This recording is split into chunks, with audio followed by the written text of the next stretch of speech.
Hey, how's it going? It's Link here. And I am once again asking for your financial support. Now you might be asking, when was the first time that he asked for my financial support? Well, before we had a podcast, I was asking people for financial support on the street. So this is my second time asking for financial support. So if you want to support us in the podcast, searching for MacGuffin, you can always follow us on whatever streaming services or podcast services you listen to us. And then you can also click and donate in the descriptions. Love you. Welcome back to Searching for MacGuffin with your host, George. Gabe? And Link. And before we move on to today's topic, I guess we have a bit of warning here. We're not all in the room for reasons that I guess our host Gabe can go into, so. Yeah, that's correct. I have basically I have COVID. And so it's been rough over these holidays, but the shows must go on, as we will soon in fact find out. And so yeah, I'm at home quarantining, trying to stay safe. Just a friendly reminder, wear your masks and be mindful of where you're headed.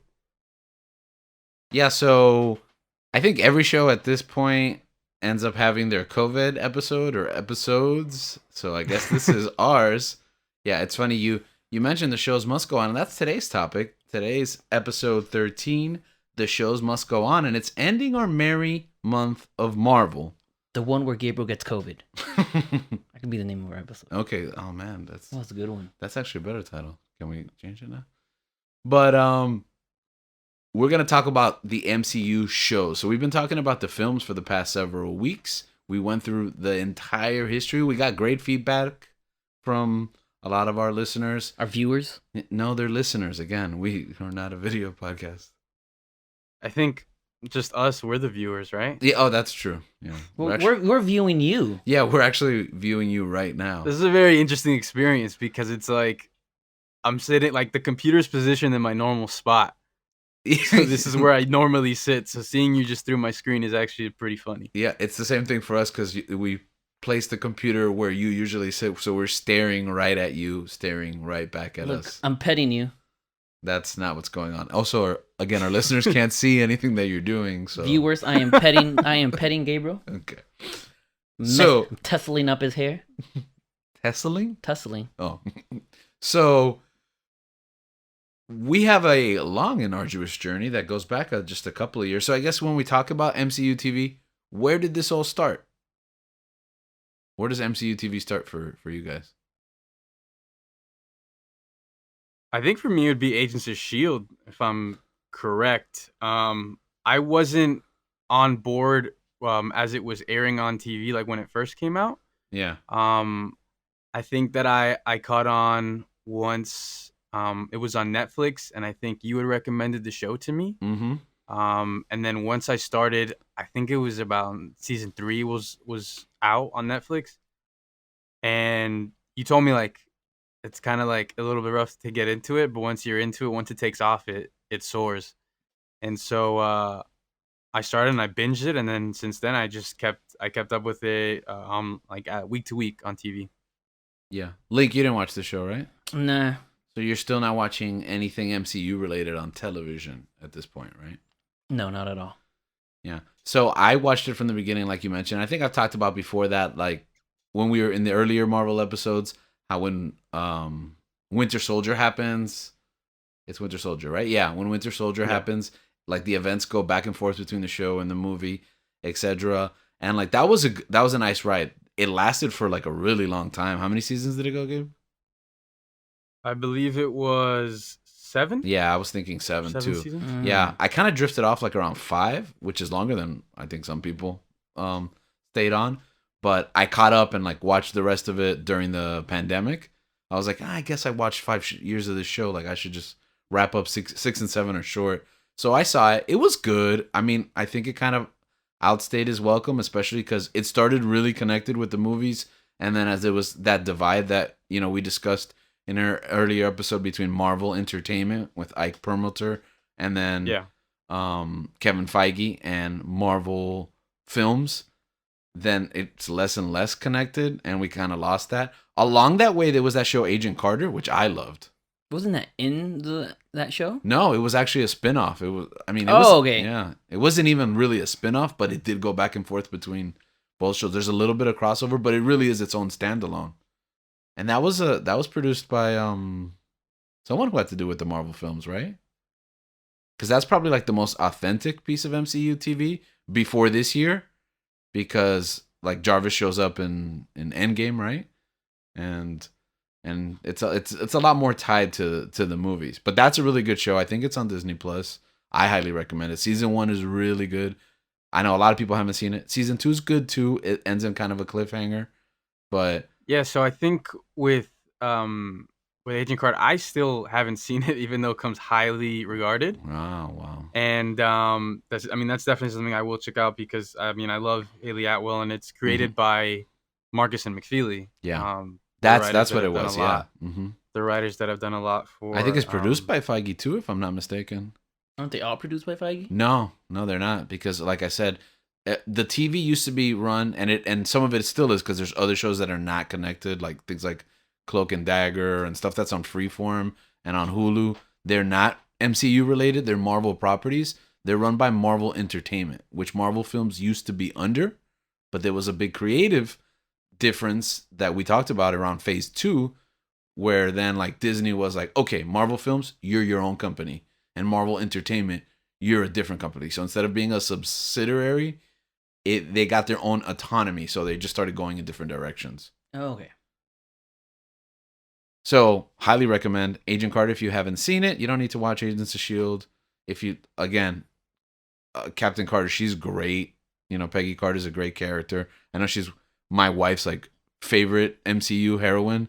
She doesn't have any powers, but and we were talking about like First Avenger and how people love that movie, and she was like adding me in personal conversation like, this is why you have to tell them why First Avenger is great, and it's because you know, according to her, and I totally see it, like Peggy Carter is probably one of the strongest female characters in the MCU. So we moved on from Agents of S.H.I.E.L.D. and Agent Carter to the Netflix series. And I think this is where you jumped aboard, right, Link? Yeah, this is where I jumped aboard with Daredevil. Mm-hmm. And I remember during that time, like, you guys kept on recommending Agents of S.H.I.E.L.D. to me and all that stuff. But I was like, I don't care about ABC shows. Yeah, why did you have that attitude? I think I have that attitude about many shows. I don't know. If it's produced on ABC, I do not want to watch that.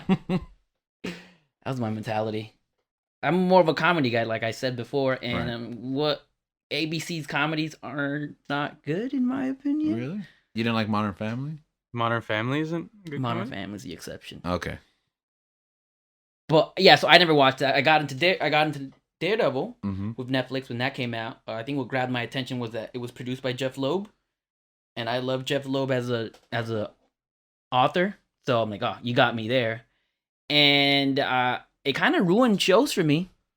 Yeah, this is true. It ruined shows for me because I remember, and this is what I loved about the Netflix shows, is that they all come out at once. Oh yeah. You know what I mean? It's like I don't have to wait a week, and that's the other thing. I'm a binger. Yeah. Netflix had that by that time already had already come, had been out for a while, and I've been binging stuff, right? Mm-hmm. I don't want to watch weekly stuff. Yeah, I understand. This is what I love about Netflix. I can watch it all at once, and I did. Mm-hmm. And it's just ruined everything. Like I remember it came out. I was watching The Flash at CW. Yeah. And I started liking The Flash. Yeah, it's not that bad. But I was watching it weekly. I had to wait. And then I think on a Friday, Daredevil came out. I binged watched it in one day. Mm-hmm. And then I'm like, okay, I'm never watching Flash ever again. Wait, so you actually did get to watch some Flash? Yeah, like the first half of, Wow. season one. Oh, and then wow. Daredevil, and I'm like, okay. This is news to me because I guess I recommended Flash early on when it was, I think, pretty good. And my only recollection was Link being like, it's not Daredevil, I'm not watching it. Yeah. Yeah, so I didn't know you actually had, like, tasted it. Yeah, so I personally really enjoyed the Marvel shows. And I think what made them special to me was the fact that I was in college, but I was able to watch most of them with Gabriel. Yeah. And that's what we would do when every show would come out. Mm-hmm. I'd go to his dorm, his room, and we'd order food and just watch the show. And I just had a great time just watching it with him. And that's why some of those shows are really great. Some of them are fantastic. Some of them aren't so great. But I really enjoyed that time with Gabriel, just watching it with him. And that started later, right, Link? Yeah, because the first one that we saw together was Luke Cage or something? I think it was Luke Cage because when Daredevil and Jessica Jones came out, we weren't in college at the same time yet. Mm-hmm. So I watched those by myself. Yeah. But Luke Cage came out and we started watching them. And I really enjoyed watching them with you. Because I think for Daredevil, I remember... We watched season 2 together.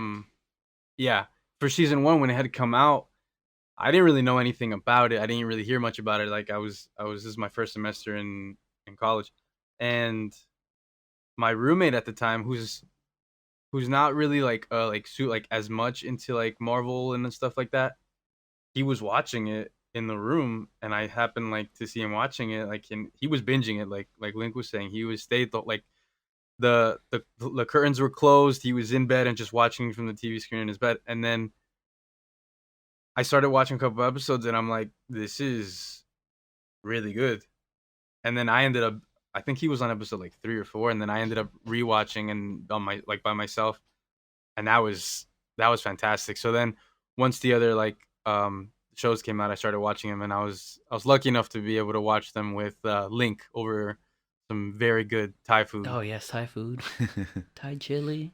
Well, I also think that Link is kind of bearing the lead because he gave us like 4 or 5 reasons why he was so excited for Daredevil. None of them were the fact that this is the show about Daredevil, like, which I know is one of your personal favorites. Oh yeah, yeah. Like, this was a dream come true to me. Yeah. Yeah, I couldn't believe that we were finally gonna get I mean, we got a Ben Affleck movie in the 90s, early 2000s. No, early 2000s. Yeah, early 2000s. Yeah, early 2000s. And like I thought, oh, that's it. It's dead in the water. We're never coming back to Daredevil after this movie. So to have this like on this level on Netflix, especially at what I think is the height of Netflix. Yeah. I think that was a really big coup for Marvel. One question that I have for you that's kind of a side conversation, but it really has to do with the shows at this point versus the shows now. What do you prefer? Link says he prefers binging them. Do you prefer the week-to-week model, Gabe, or? I think it just has to do with, I think, points in my life. Yeah. I think if I have the opportunity, if I have the time, where like I was in college, so I could have weekends and things that happen that I just like, I could just stay in my room and just binge the whole thing. There may be other points where I am pretty busy consistently, and so fitting it into a weekly schedule is more feasible. Yeah. I don't know. I would like to give you a straight answer, but it's very tough because as much as I enjoy getting through something and the satisfaction of just next episode, and that instant gratification, I think I've learned to appreciate delayed gratification and waiting week to week to build up the suspense, to build up for especially with these shorter shows. Yeah, absolutely. Yeah. With these shorter shows, these 6 episodes are typically, in 6 episodes I finish it pretty quickly in one sitting. Yeah. But for a 13 episode show that's roughly 45 to 50 minutes, there's a lot to get through, and I mean, I appreciate those binges, but if I had to give you an answer right now, I would have to say I think I'd appreciate the binge. Yeah. Let's be honest. If it came out and you had no time, you would make time for it though. So what, Daredevil? Any show. Yeah, I don't know if it would be for any show. That's the thing. No, any Marvel show right now, MCU show coming out, you would make time for it. I don't know. It depends. And because you have it in its totality, you don't have to. You're gonna watch it within a week for sure. Yeah, for sure within a week. Exactly. Yeah. So that's the beauty of it. You can watch it within a week. You don't have to binge watch it all at once. Yeah. But you can watch 2 or 3 episodes. Oh, you know what? I need to go to work. I'm gonna do that. I need to take a break. I need to do stuff like that. But by the week, it'll be done, and I really enjoy that. Yeah. Because I feel like with these shows, like you were talking about, like having to wait, that waiting builds up anticipation. The expectations gets higher, and sometimes those expectations are not met. Yeah.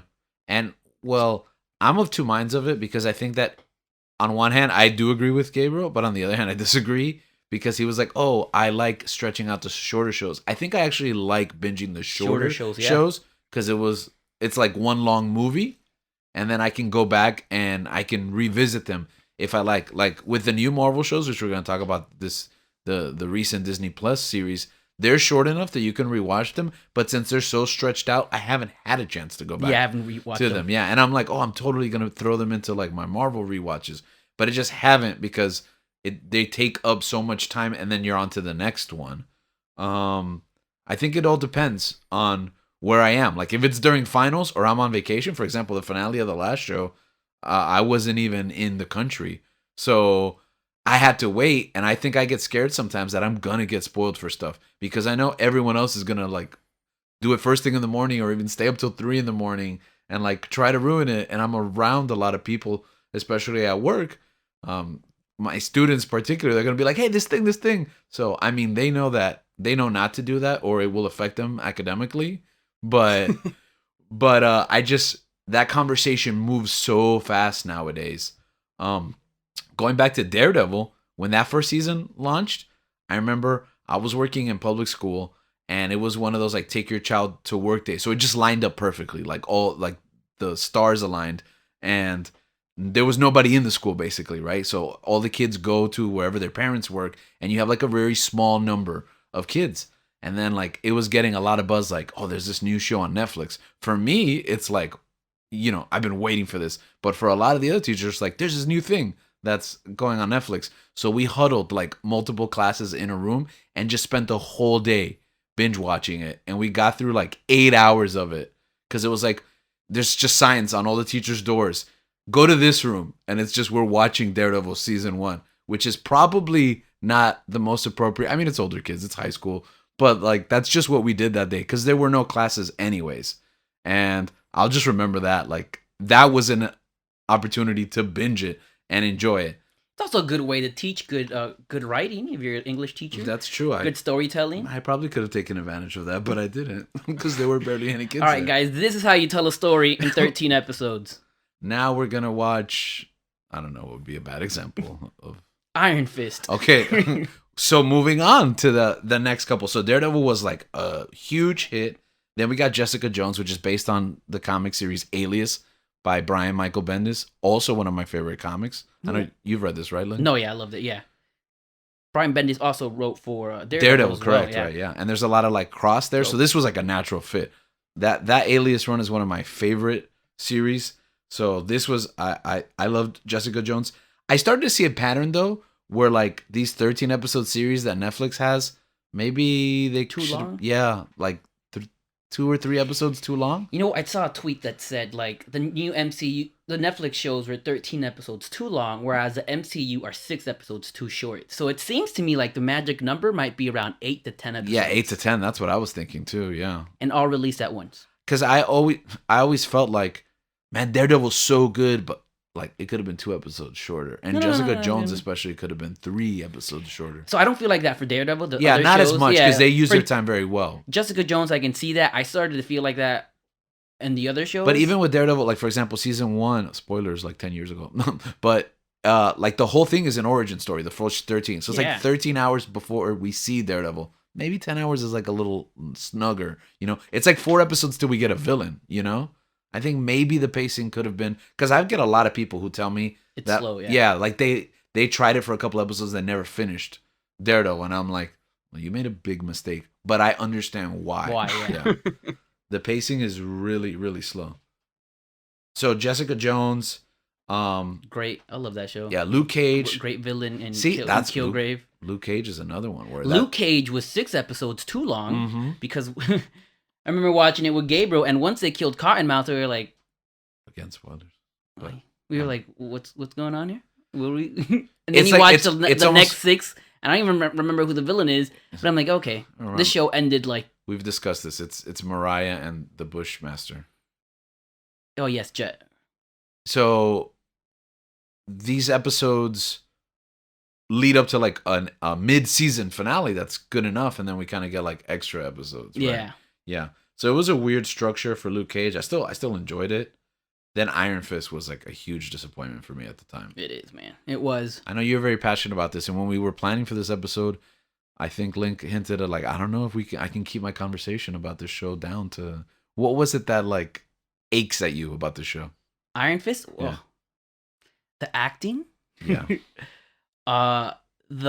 The choreo, the fighting. Mm. Like, how is it? Combat, Yeah, you're Iron Fist, the immortal Iron Fist. You know, like this amazing fighter. A book based on another epic run. Who's it that writes that Iron Fist run? It was Matt Fraction Matt and Ed Fraction. Brubaker. And Brubaker again, right?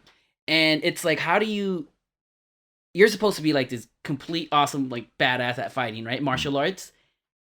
But then the action in Daredevil is so much better than yours. Mm-hmm. So I was like, that's very disappointing. Yeah. It's very stale. It's very stale. And that's why I love Shang-Chi when I was like, I mentioned it. Like, Yeah. once I saw Shang-Chi, I was like, this is what Iron Fist could have been. Mm-hmm. And that was like the expectations. Like, we're big fans of Frank Miller, Brian Michael Bendis' runs on Daredevil, and to see that come from the page to television was amazing. And I think we had that same kind of expectation For Iron for Fist. Fraction and Brubaker's Yeah. Iron Fist, and then it just missed the mark, like totally. And I think it started dragging down the entire Netflix slate.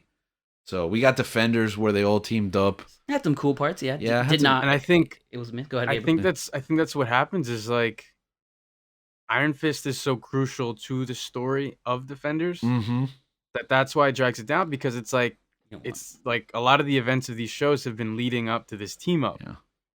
And I wish I could cut Obviously the they- fat out. yeah, they have obviously like they have their separate stories, but they have underlying motifs that it's like it's going in this direction, and just having Iron Fist be such a pivotal part where that show and that character and that, like, I guess that performance is just pretty weak in comparison. Yeah. I think really drags it down, as you guys were saying. And if I remember it correctly, we got Daredevil season 2 before Defenders. Yeah, for sure, because it leads to the Yeah. events, and then that leads Yeah. to season 3. And we got Punisher, which is another dream Oh for my me. goodness. Punisher in season 2 of Daredevil, and then we got announced he was gonna get his own show, which is another, like, this is where basically my childhood like fantasies are just coming to life, and we're just getting Yeah. announcements. So to know that Punisher was coming, I was also disappointed Punisher wasn't in Defenders. Was that a weird thing for me? Like, was that a weird expectation? Yeah, I think it I was feel because like they Punisher weren't. would Yeah, have they just Punisher just would have murdered a bunch of people, and I don't think they would work together like would that. have murdered a bunch of I think he could have ninjas. been a foil. It was just that basically he just came off being on the show that led to Defenders, and it was already announced that he was going to get his own show. And I didn't think he was going to have a big part of it, but it was just like, here's a gap of like what I like and a lot of what I don't like, which was a lot of the Iron Fist stuff and some of the like back end Luke Cage.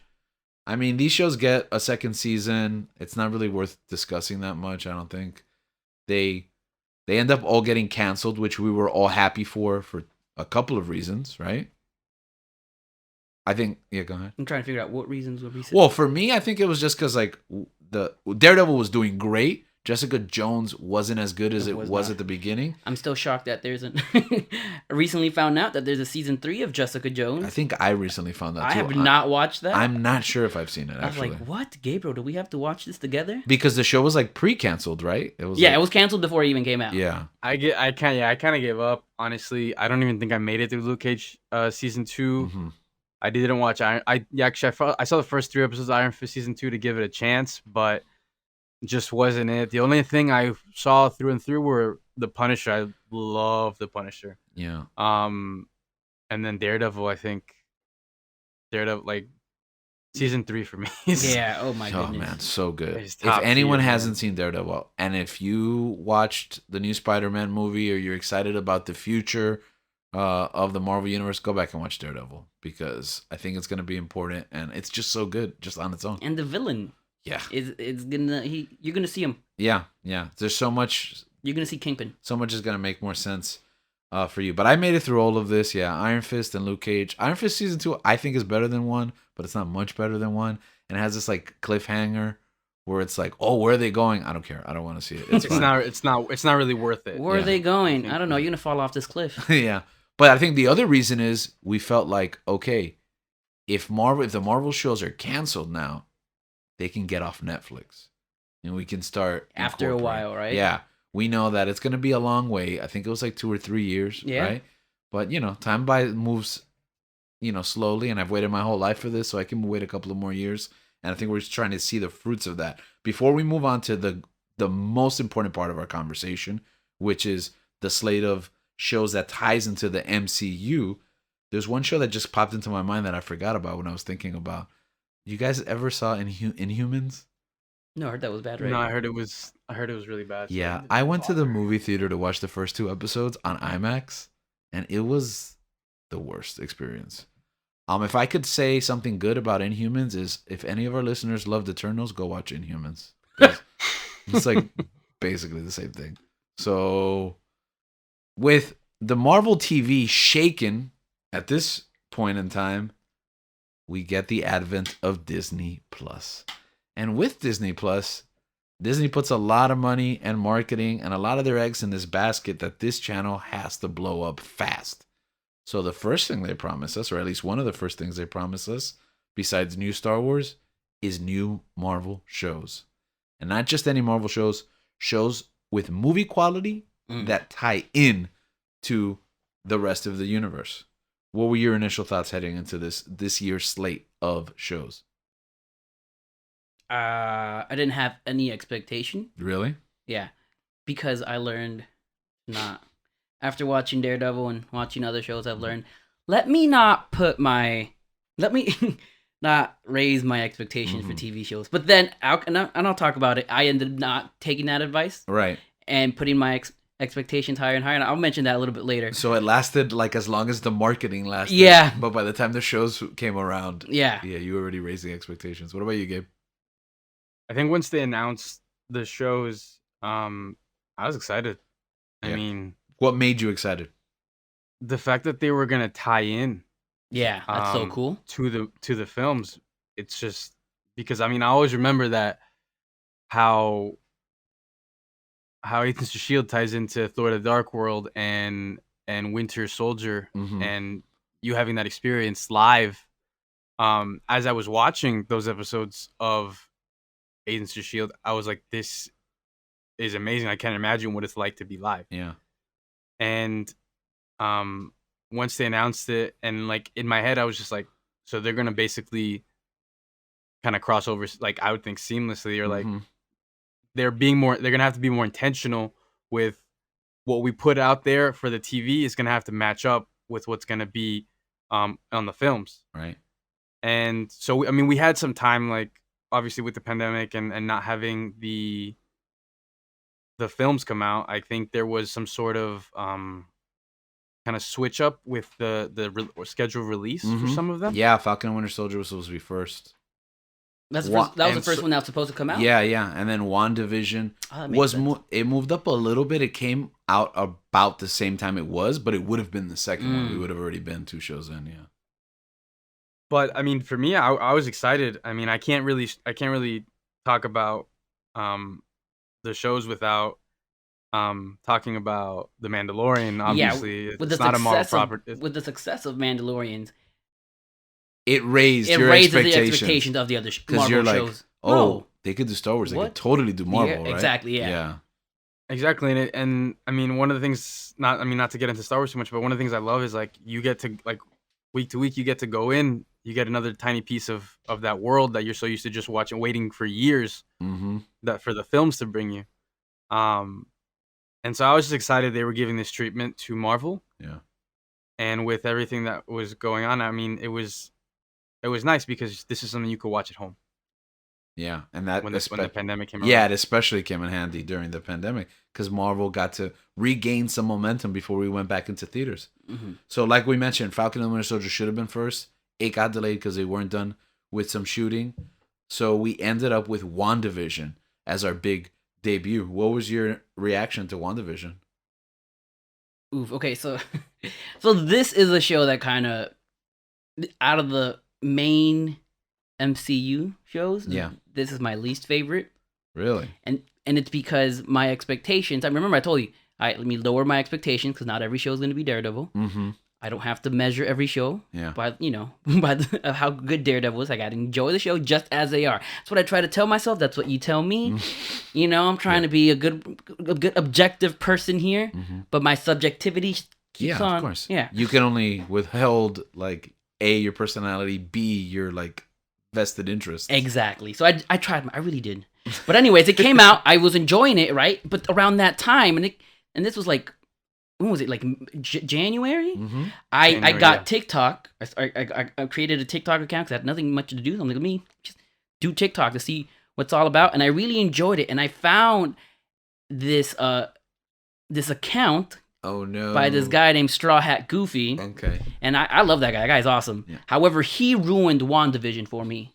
And because, and I told you, like, I think I was telling you, because after every, and this is why I don't like the weekly schedule release, because it really gives people time to think. Yeah, I do agree with that because I love the week to week conversation, but not with the whole world. Yes. Now with the whole world in the conversation, there's too many voices. Too many voices, right? And that's what I was. So I was looking into this guy, and this guy's a huge nerd. He knows what he's talking about, right? And after every episode, he's expecting, because it's a Marvel movie, right? It's a Marvel show. You're gonna expect little, what's it called, Easter eggs, right? That's And right. some of these Easter eggs can say, oh, they tell you who's gonna come up, right? The little foreshadow of who's coming. Right.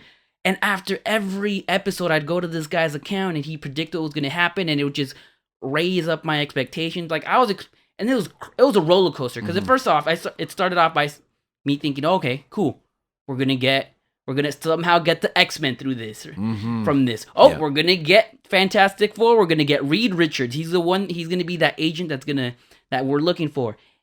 And it just kept on increasing the expectations. And once the show was done, none of those expectations were met. None of these characters were introduced, right? Yeah. And even then, too, was it Olsen or was it Paul Bettany that said that there was Paul Bettany. No, it was Olsen, right? No, it's Paul Bettany, yeah. That said that there was a Luke Skywalker, like Mark Hamill type of Level cameo. An actor he really wanted to work with. That, right? Yeah. And I was I think it was both. She She said it. The Olsen Skywalker Luke thing. Skywalker thing. Bettany said someone I really want to work with. Yeah, she said that, right? So my expectation, all right, who is a Luke Skywalker type character that's up there with Mark Hamill, right? Mm-hmm. I thought Magneto. You get me? There is that connection. Magneto is Wanda's father. Yeah. I thought, oh, is this how we introduce the X-Men? Is this Yeah. how we get Ian McKellen? Yeah. The great Ian McKellen? And no, I didn't get any of that. I got freaking fake Silver Surfer. Well, even then, and I knew when I read that, I knew it wasn't going to be Luke Skywalker level. But I think if it would have actually been Quicksilver opening that forbidden door to the Fox Marvel movies, that would have been like a big storytelling cameo. But then they took it away from us by the end of the series. It wasn't actually, And then I don't know what Paul Bettany was thinking. For those of you unaware, he was hyping this actor that he always wanted to work with that would come on the show, and it was just another version of himself. So there was two visions, and How got to egotistical is? What a narcissist, bro. I think he was joking. It was a troll. No, bro. Yeah. No, guy's a jerk. But that's again when we're talking about too many voices. For example, on this show, what we try to do is examine storytelling. Pick up on themes, evaluate narrative structure, foreshadowing, hints for the future, and interconnectivity, of thought. But sometimes that conversation has gone so far before I've even seen the episode. Yeah. Because if I watch the show the next day and then go on a forum, for example, I don't have a ton of social media, but I do have Reddit, and I go up there and I look at the episode conversation, and they've exhausted every piece of information on the face of the planet Earth, trying to guess where this show is going, and it just feels you talked about like not meeting expectations. It's expectations that the show doesn't build for itself. Exactly. It's entirely outside of the narrative. It's people doing a disservice to the show. Yeah. I will say in the event of that Elizabeth Olsen comment, Mm-hmm. that was She wasn't trolling when she said that, right? No. Like she really. I think she believed it, but honestly, like I don't know how I knew it wasn't gonna be ever as big because I don't think anything can be as big. Yeah. Personally, for me with Luke Skywalker, but I definitely do agree with Link that since this is the first one, I did kind of enter that culture of theorizing Mm-hmm. every 5 seconds once the show is over until the next week, Yeah. until the next week, until the next week, to the point that when you get to the end and these things don't pay off in the sense of like all these expectations that you built, there is a sense of disappointment because you had gargantuan like expectations for Yeah. something that, as you said, the show does not build for itself. I think that if I had to look at it, like looking back on the experience of watching it, I enjoyed the show. Yeah. But I think in the moment, week to week, I mean, I still had a good time watching the show, and like week to week, I was like, oh, it left me like, oh, what's gonna happen next? But I do think that with that being the first one and experiencing like, oh, what's gonna happen next week? What's gonna happen next week? And seeing all these Twitter theories and YouTube videos and TikToks, I think that they did kind of breed the bad habit of creating these expectations, which for me personally wasn't it wasn't such a great thing once the show was over. Yeah. And yeah, I mean, I enjoyed WandaVision, I think, but I think in the moment I was like, that was good. Let's see what's next. Yeah. What do you guys think of the style of each episode for the first? So that's what I was gonna say. Yeah. Now, how about we actually talk about the show Yeah, itself, yeah. right? Go ahead. You were saying the I style thought of it, every yeah, I episode? thought it was cool. You get me? I thought it was kind of like a love letter to TV, right? Yeah, So I was, yes, I thought that was loved it. cool. And I thought they were really smart because they released episode 1 and One, 2 together, in one one shot. Yeah. And I was like, oh, by the end of 1, I was like, oh, I know why you need momentum into 2 because people would have dropped off the show after Yeah. just one episode. Exactly. But I thought it was cool. Some I liked people it. think it's genius and they love that about the show, and they Yeah, And I'm like- genius might be a strong word, but I think it was a really good choice for a genre. Yeah. Because we talk about genre a lot here on the show and how Marvel's still making new movies. We talked about Shang-Chi being the first like martial arts film, and some of these newer movies finally exploring film genres and storytelling genres. And it was great because there was nothing in the Marvel Cinematic Universe looks like WandaVision. Yeah. It feels like WandaVision. Yeah. Yeah. So that's true. Yeah. So I thought that was cool. Yeah. But at the same time, like, oh, man, I really thought they were going to give us an Office one. And when they gave us the Modern Family. the one. Modern Family, it wasn't. I wasn't disappointed with Nah, it. man, it's your agenda against ABC, Link. It's That's my what it is. agenda against ABC. But you also have to look at it this way, that it basically is the Office one because they're a family. It's not, we're going to compare it to Modern Family because it's a family show in that style. But really, The Office creates that like subgenre of the sitcom, the docu sitcom. And it is what it is. Yeah. It's just the setting is a house because it's her kids and her husband. It's been following all these family sitcoms throughout the series, so it's going to be about a family, but it's really a love letter to that Parks and Rec, talk to the camera, third wall genre in and of itself. It's still an homage to The Office, I think. I don't think so. I mean, it's an homage to that genre that The Office started. That ends probably with Modern Family. No, because I think people are going to think, oh, it's an homage to Modern Family instead of what you just said. Yeah, but and that's true. But like, if you look at it from a TV perspective, I don't think that any of the episodes are an homage to a specific show, which might not be true because probably the Lucy one and stuff. The Lucy one, the Malcolm in the Middle Yeah, one. but I think it's also just that time period and that genre that those shows tend to be like atypical of, So there's a lot of nods to specific shows, but they're also like time periods. It's more about the kind of shows that we made in those time periods, So I look at it like a decades Yeah, type it was of thing. decades, yeah. Yeah.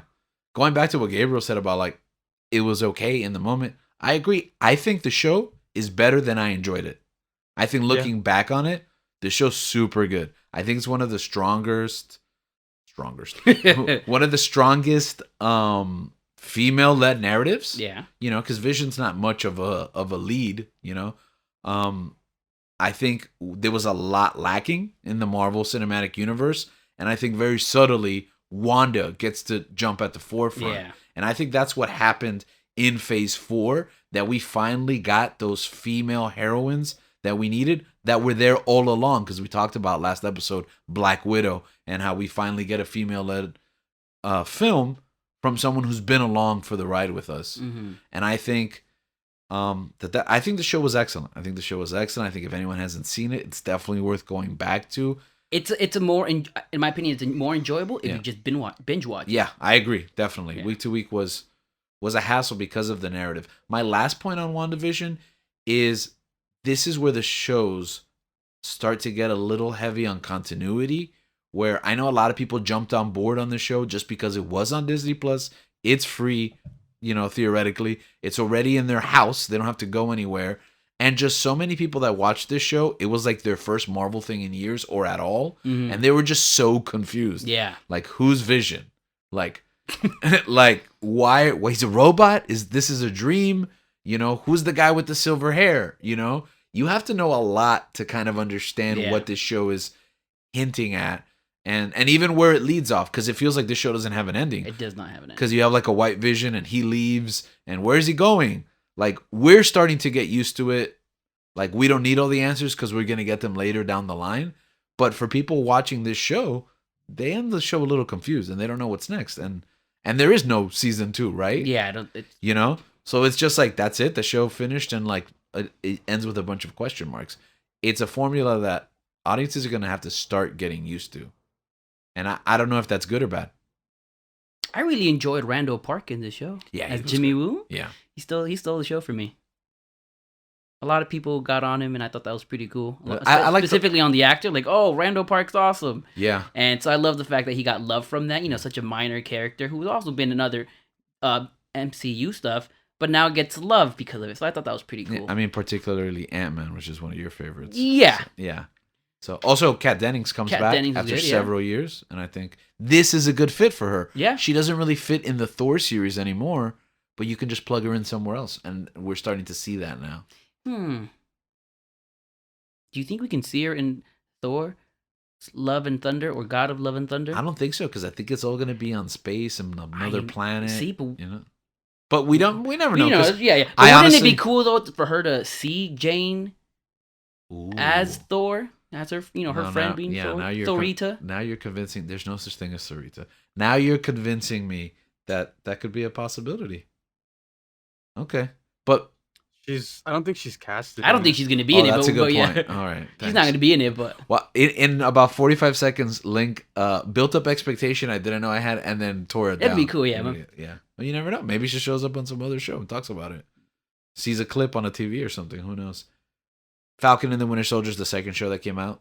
I learned to lower my expectations and to not go to TikTok and view some of these accounts. Yeah. So by doing that, I ended up enjoying Falcon and Winter Soldier a lot more than I enjoyed WandaVision. I think this one was probably the one I was looking forward to the most. Yeah, me too. Yeah.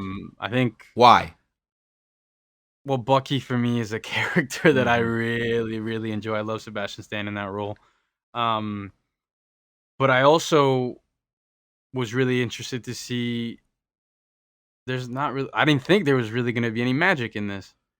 And then, not to say that I'm not a fan of magic, I am, but I thought it was interesting to see, like, maybe not like ground level, but a bit more grounded than we have seen in the past. Yeah.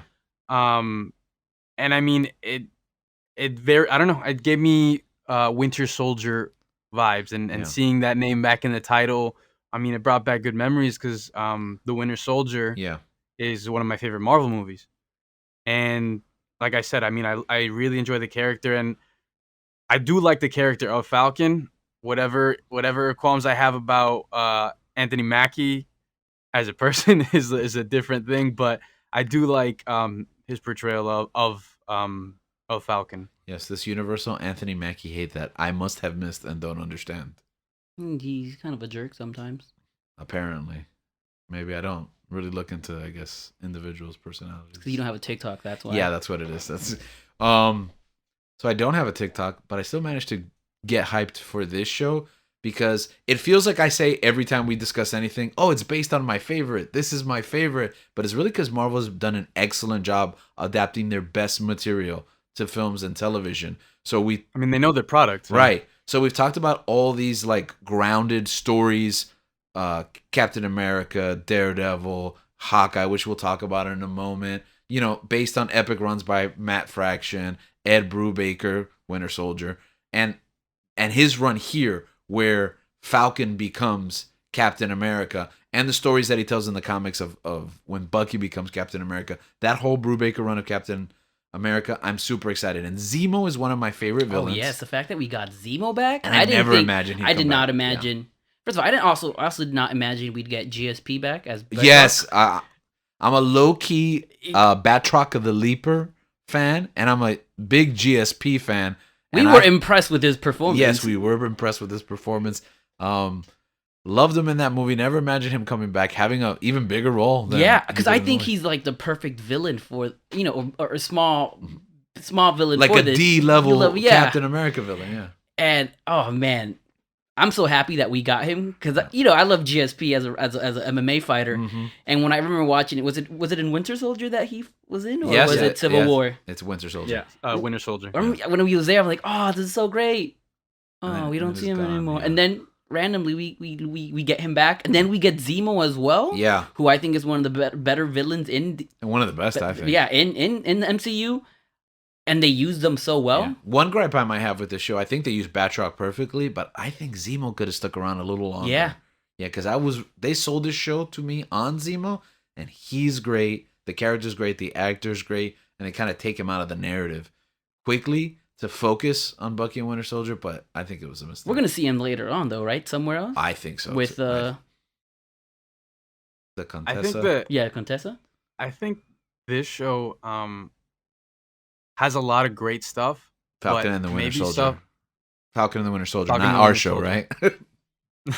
right? I mean, our show too. This- I think that Falcon and the Winter Soldier has a lot of great elements towards it. Yeah. But I also think it suffers a bit in the fact that there might be a little too much for the amount of episodes that How it many has. episodes was it? It was 6, I believe. Yeah. Aren't they all 6 episodes? No, they're not all 6 episodes. WandaVision and What If, I think, are 9. I believe this was supposed to run about 8, but I might be mistaken the count. They didn't know because they were still editing the show, so I'm not sure what the final count would have been.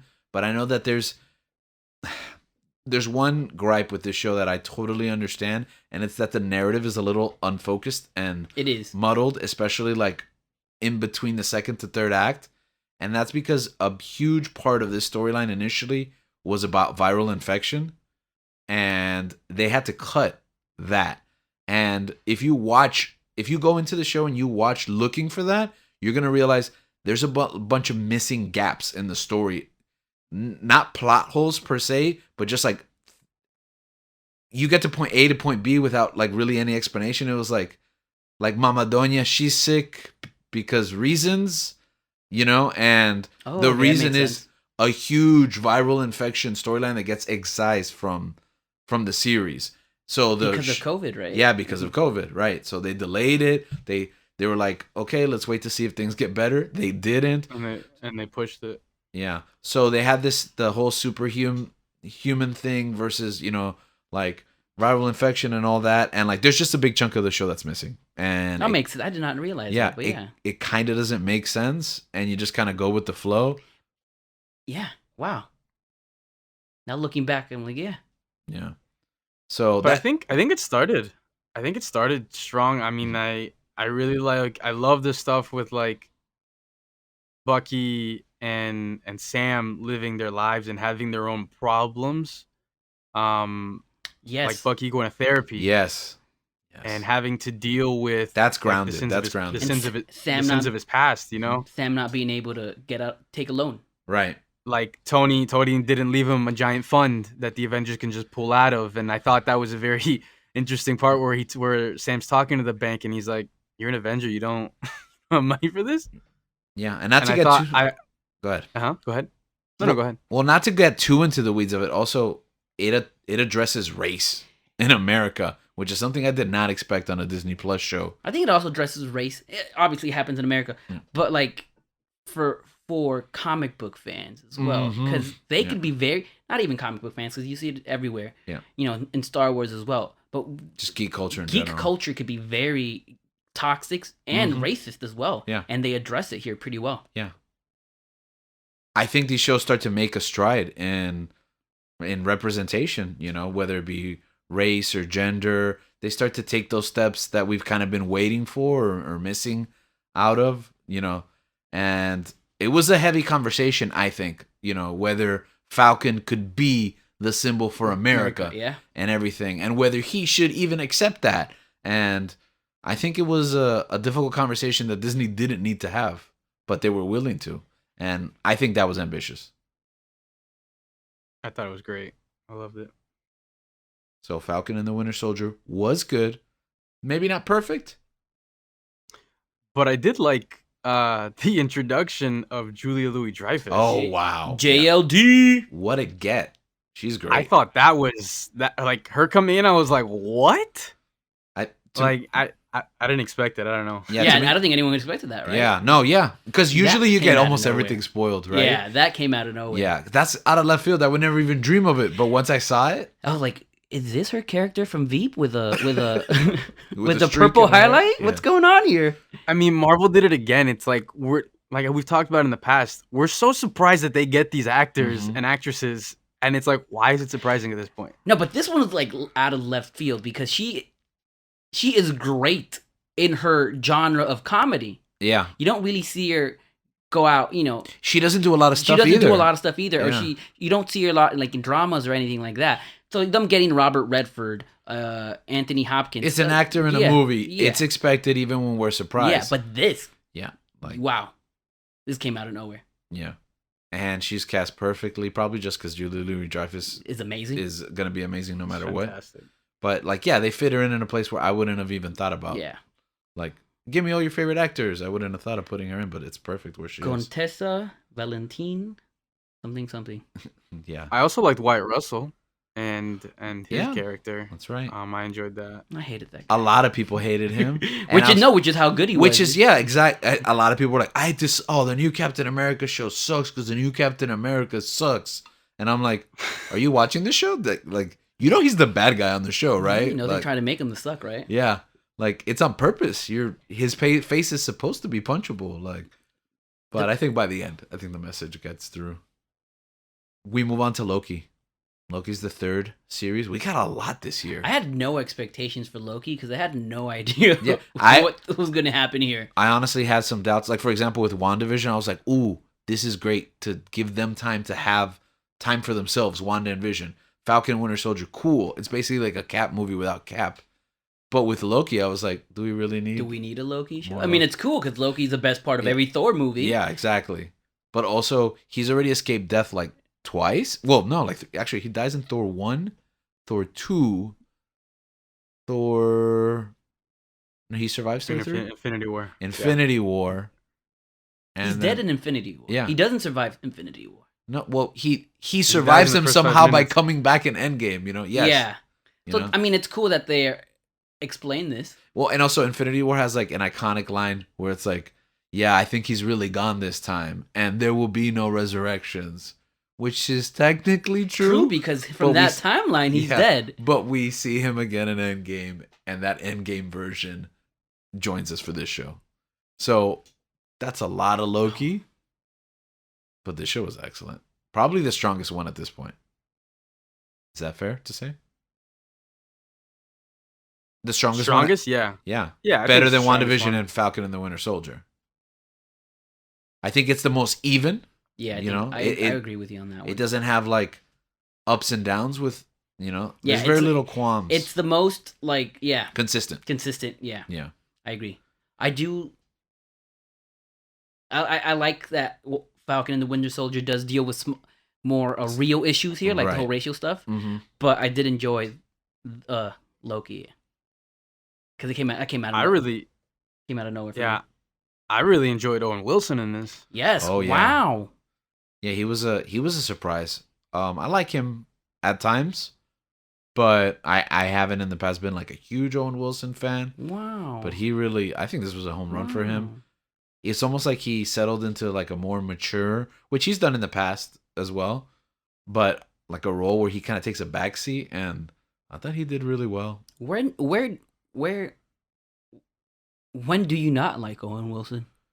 I mean, very early on in his career, Okay. like he does like a lot of like dumb comedy stuff, and I don't know, he can be grating. There was a point when he got really hot that he was like in 20 movies a year.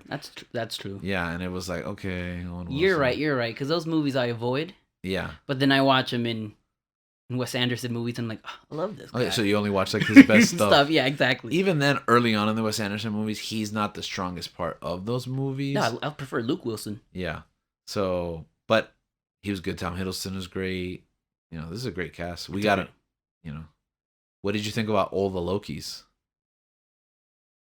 I thought that was a lot of fun. I thought them going into that, what was it called? That universe, That right? place That where they all go world. to? Yeah. Yeah, is not where the they get Void. sent.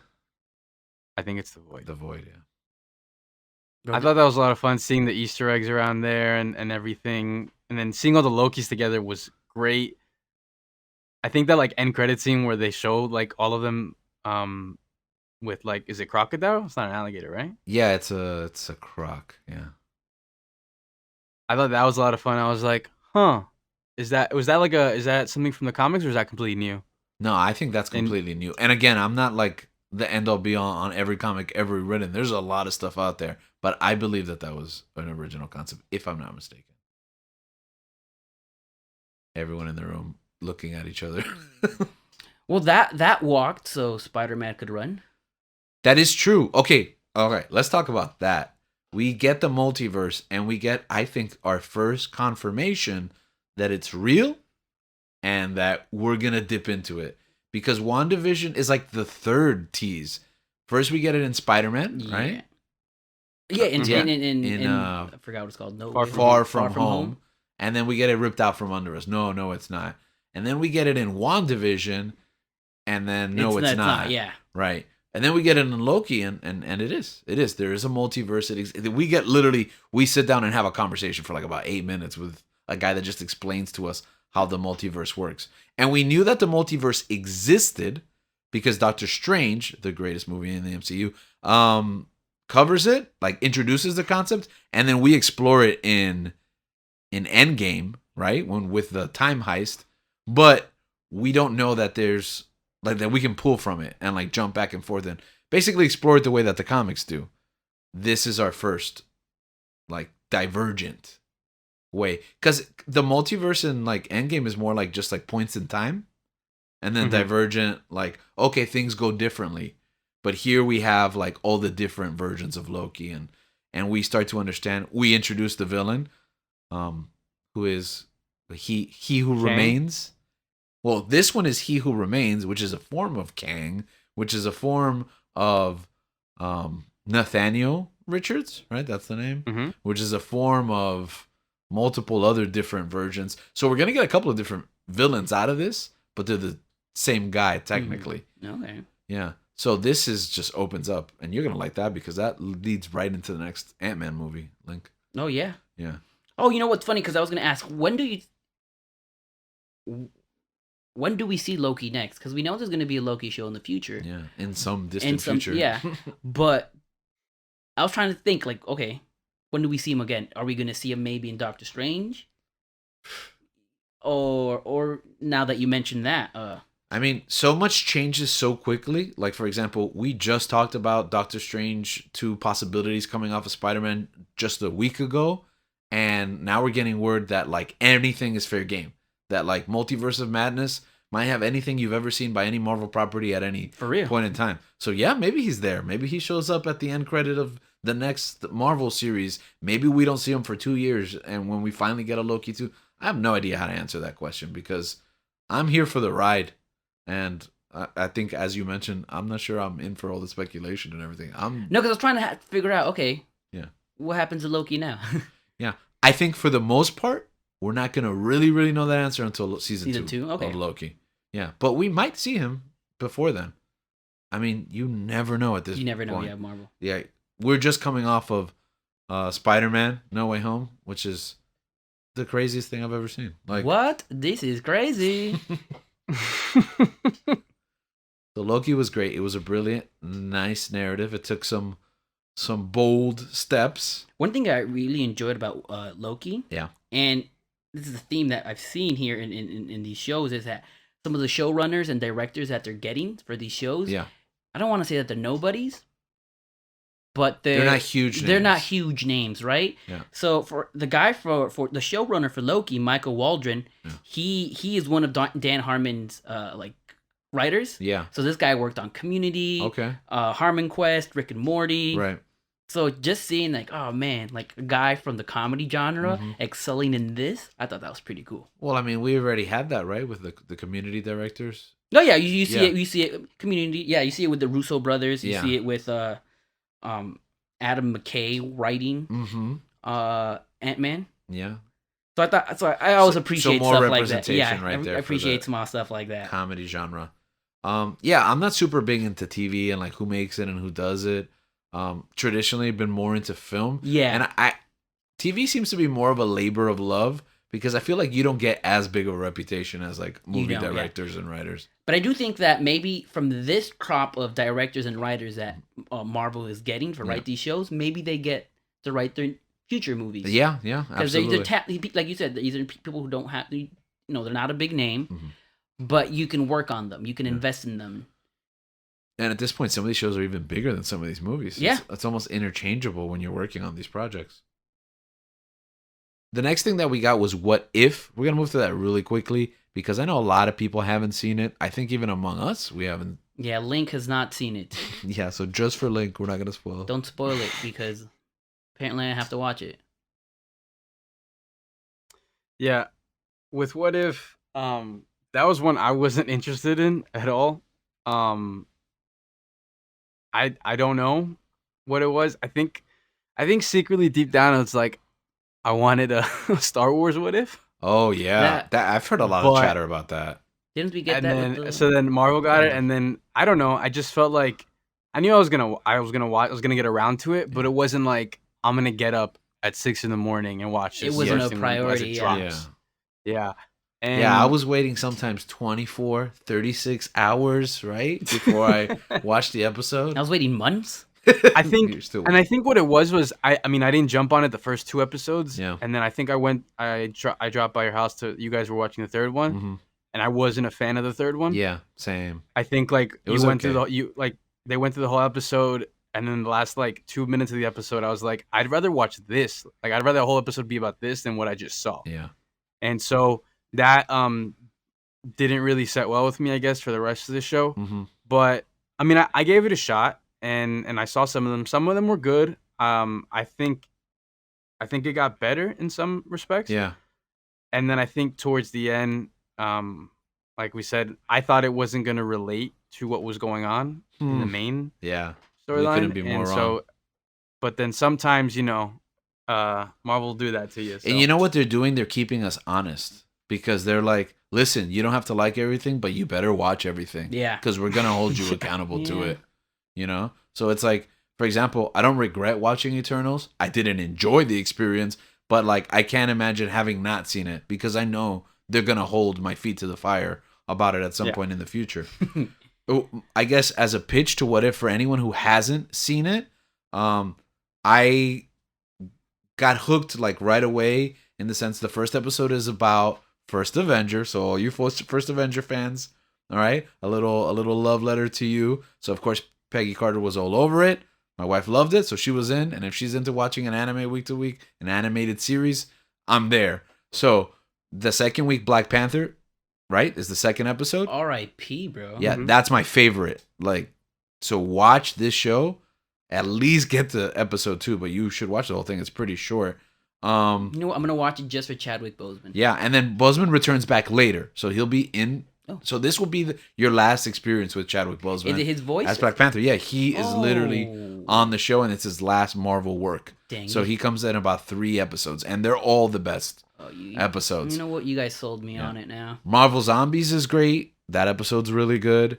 That one was fun. Yeah, and then it all comes out to a like climactic finale at the end, and it all comes together. So I think it's a strong product. It's not the best thing you ever see. I did watch it week to week because it was easy to digest 20 to 25 minutes, in a week before the next time. I think some of them did stack up where I watched them like 2 back to back, but like to compare with Star Wars Visions, that was a big dump. I felt like I really pushed through Star Wars Visions and didn't give them enough time to really enjoy them as individual because I felt like I had to rush through them. So take your time, get through them at whatever pace. But what if it is essential viewing? Moving forward, the last show that we just got, and the reason why we kept this topic for last is because we just got off the finale for Hawkeye. Hot guy. Do we need a spoiler warning here? Maybe if you haven't watched the I guess if you haven't watched Hawkeye, I guess pause. Come back to it. Watch it. It's super short. How many episodes? 6 episodes, Yeah, so it's like unfortunately. less than 3 hours. Too short. Too short. I agree. Okay, and I think we're gonna talk about what everybody's response to it was, but I think that anyone who didn't love it, it's probably because we could have used an episode or two more of this show. I think it should have gotten 9, like WandaVision. I could see that if they want to keep those formats. But I do agree. I think it was a bit too short. Yeah. With that being said, too, though, I don't know how much these shows cost.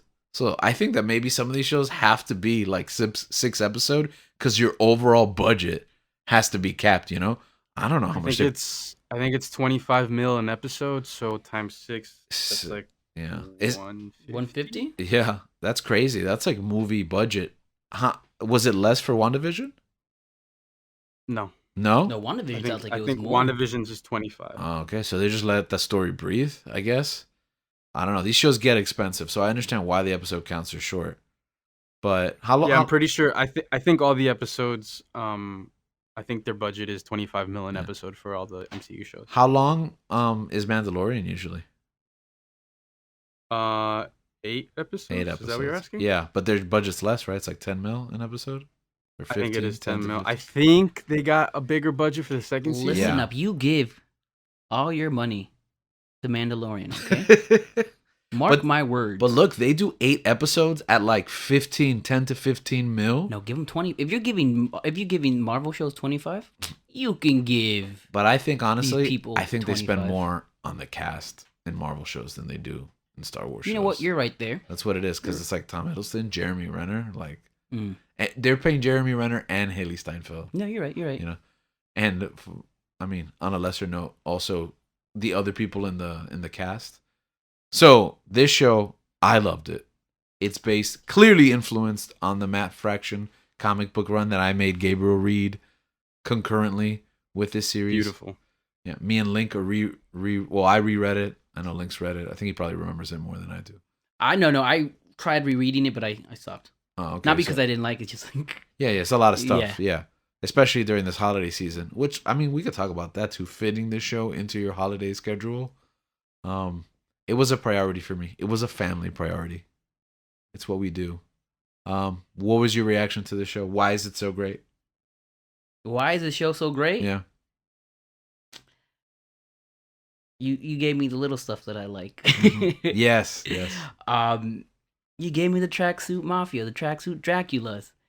They didn't say bro enough, but you gave them to me. I think they said bro a lot, and then they suddenly stopped saying it, bro. Yeah, yeah, like they stopped. I think they were just like, we're just gonna do this. The first episode, give you 2 more the next one, and that's it. But man, that was my one complaint after every episode. Bros. Not enough bros. I'd go on Twitter and be like, not enough bros. They sprinkled them in because I was like, wait, looking for them. I think there's one in the finale, but yeah. Yeah, but no, I love them. Mm-hmm. I was shocked by the person they introduced. I did not see that coming.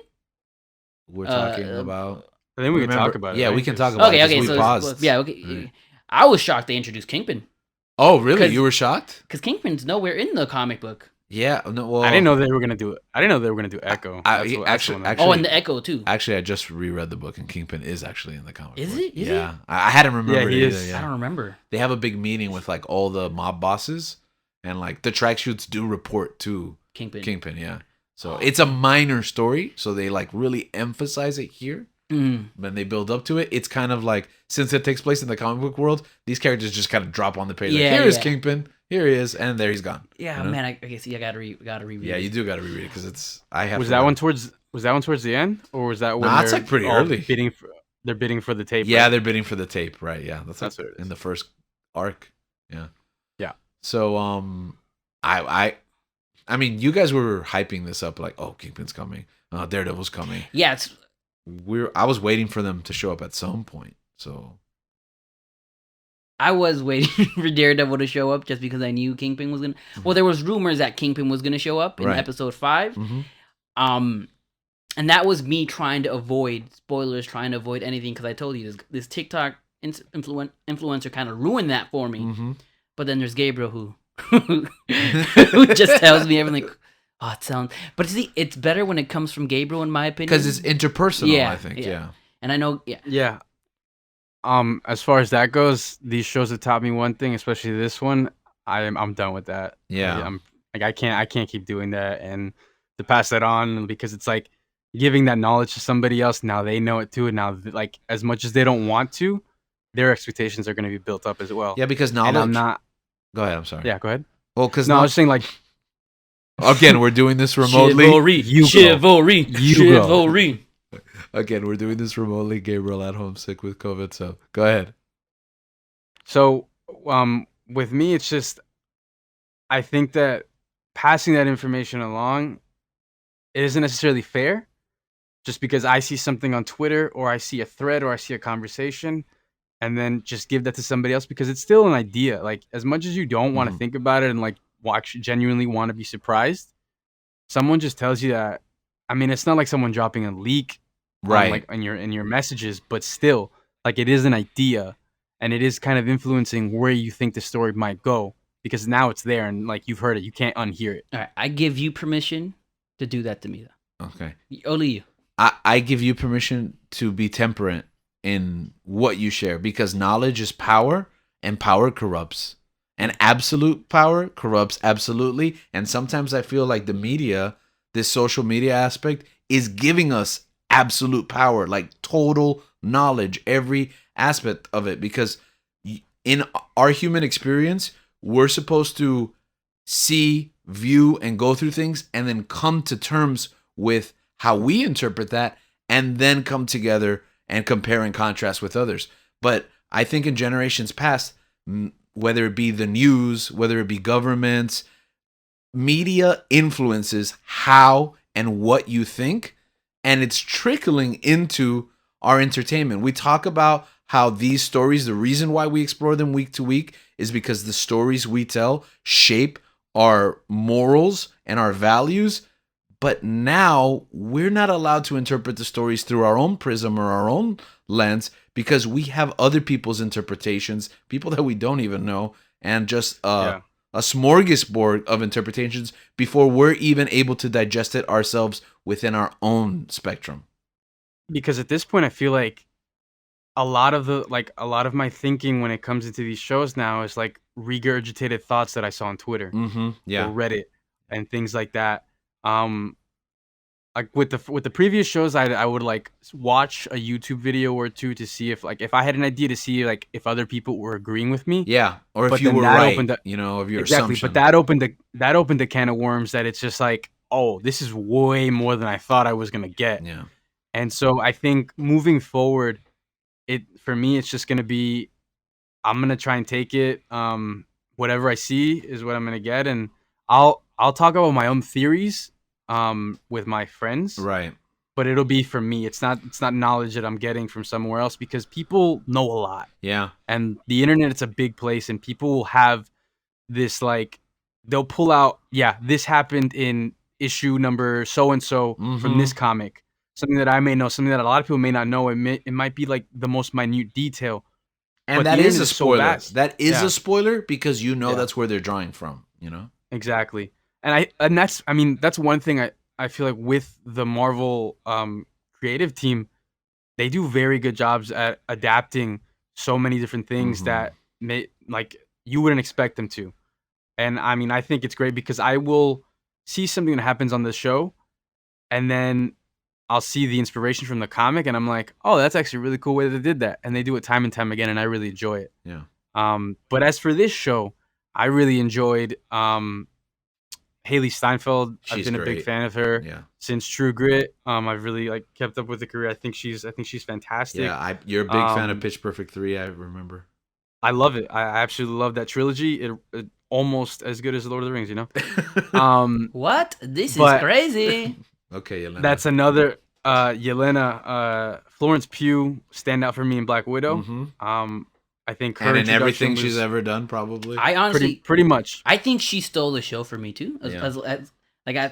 The same thing she did in Black Widow. Yeah. She did it here. I'm like, dang it. I think that the conversations that Haley Steinfeld, Yelena, and Those Kate are Bishop so have beautiful conversations. are some of the best stuff, Yeah. man. It's so good, and I'm a fan, and I Just want to two show girls talking they're over a just them. table. Yeah. And that's Pretty much. I think that's what was my favorite part of the show. Like those small details, like Yes. their conversations together, hilarious. And I love that Bro, they give 'em a dragged podcast. they dragged them on. Yes, give them Yeah. a podcast in character. Yeah. I love that they dragged on like the conversations Yes. too. I also love the conversations that the tracksuits have with each other when they're Mhm. talking about all the movies where they have tracksuits. Yeah.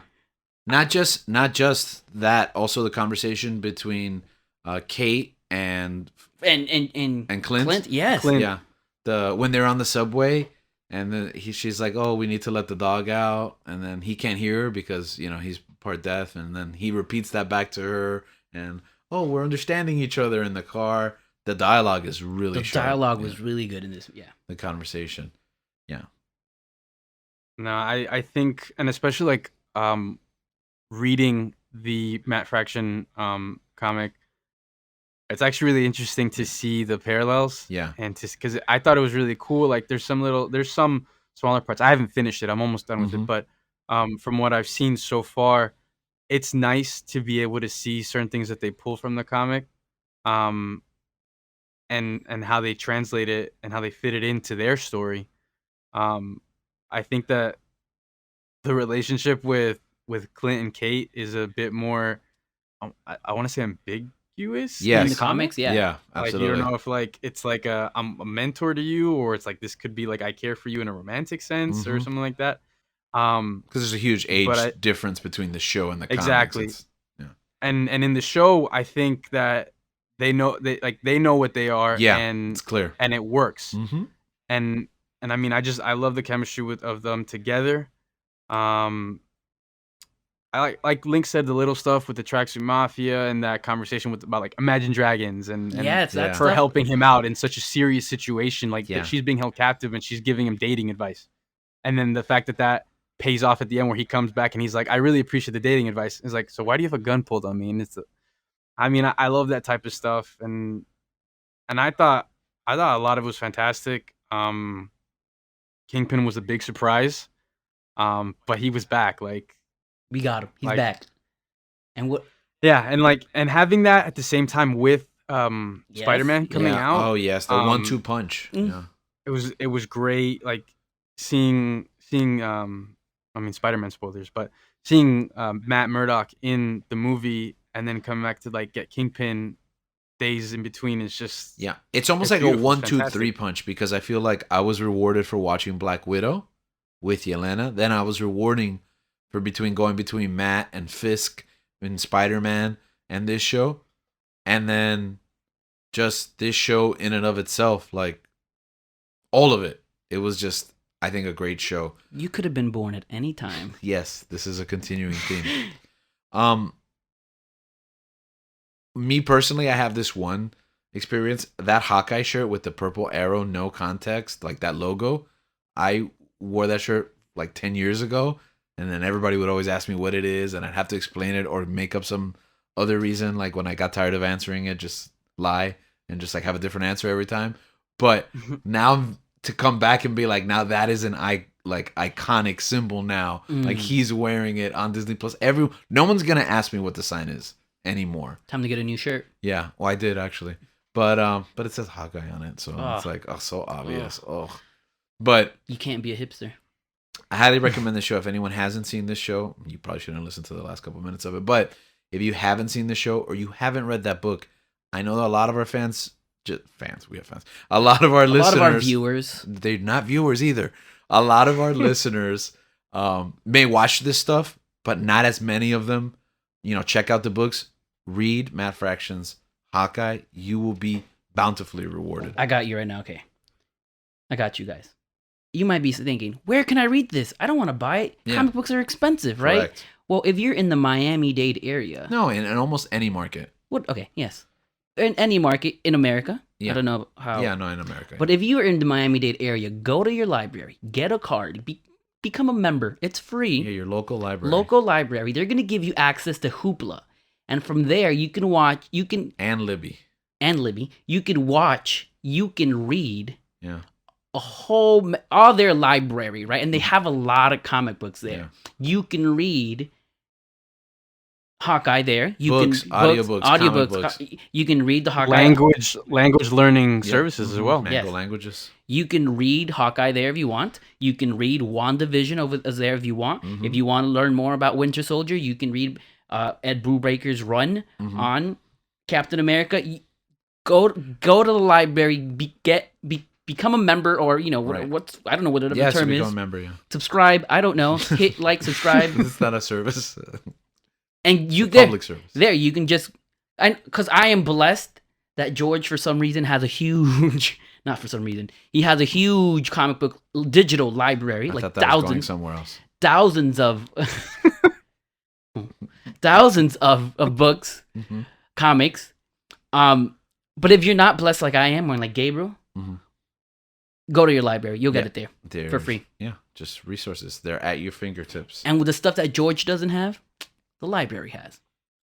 There's a bunch of stuff on the horizon. I'm just going to throw out their names, and we only have time to talk about probably what you're most excited for. Wait, really quick Yeah. about Hawkeye. I love the show. I think it's my favorite one. I was disappointed in one thing. What? I wanted a pizza dog episode. I mean, but you only had 6, though. I know. I agree. But I thought we were going to No get something like dialogue, that. No yeah. dialogue, just a Just a dog. dog. Oh, I really wanted Bro, that. that issue was genius, man. Yeah, that issue was genius. But also, going back and rereading it now, like, it would have been the shortest episode of all time. Maybe they can turn it into a short, like one of those little Ooh, specials that they have that in would Disney be Plus. amazing, That'd actually. be pretty One cool. shot. They should bring the one-shots back. Yeah? Okay, so we don't have a lot of time. I'm going to rattle off the names of everything that they announced on Disney Plus Day. All right? You guys tell me what you're most excited about. Coming soon, Moon Knight, She-Hulk, Miss Marvel, What If Season 2, Loki Season 2, maybe this year, possibly. I Am Groot. I think those are just shorts. Guardians of the Galaxy Holiday Special.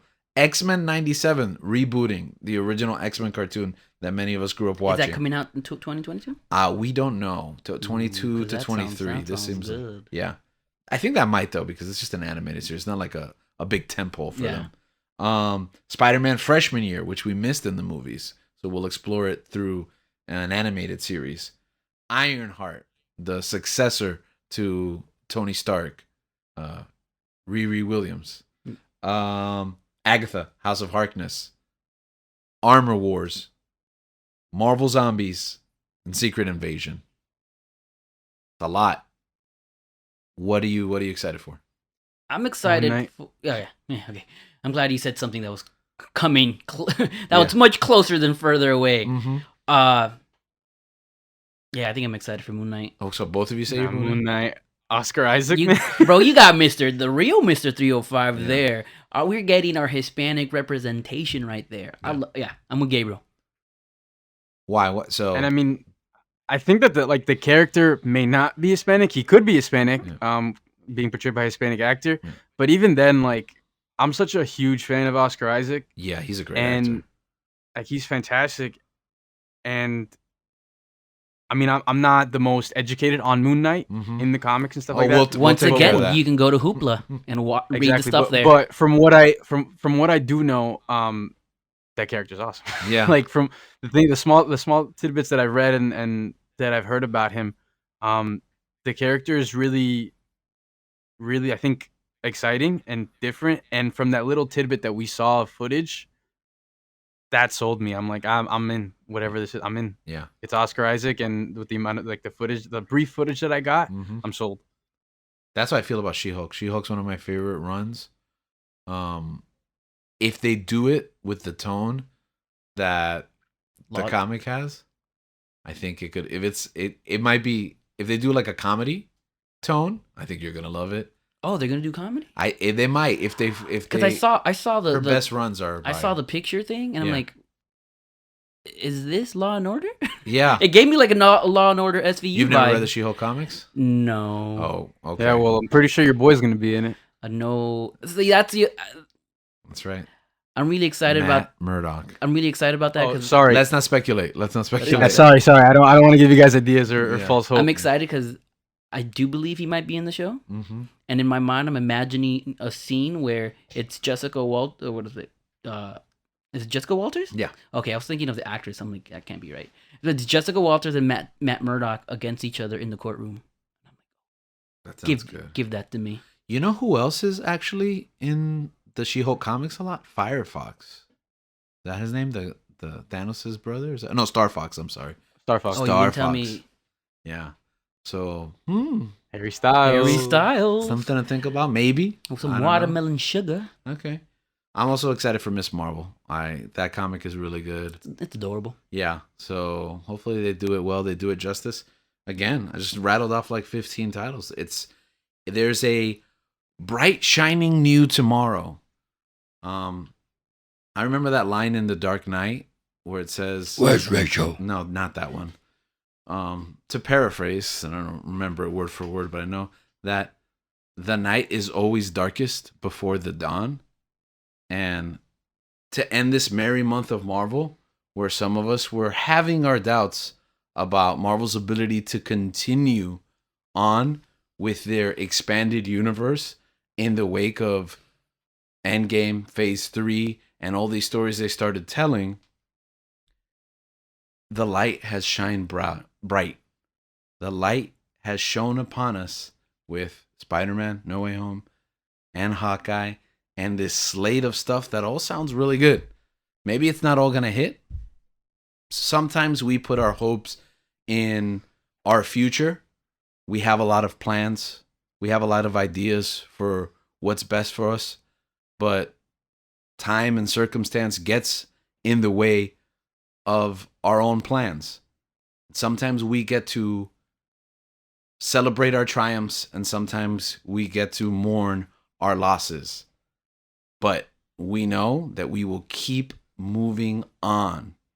And with so many events ahead of us, new faces to meet, new stories to tell, new experiences to have, we'll keep exploring the human experience from month to month and year to year to come. So to end this merry month of Marvel as we head into this new year, it's a new year with family, friends, and the heroes that we look up to. And as we keep exploring these and other stories, I hope that everyone is safe, healthy, at home, and that you remember to keep on searching.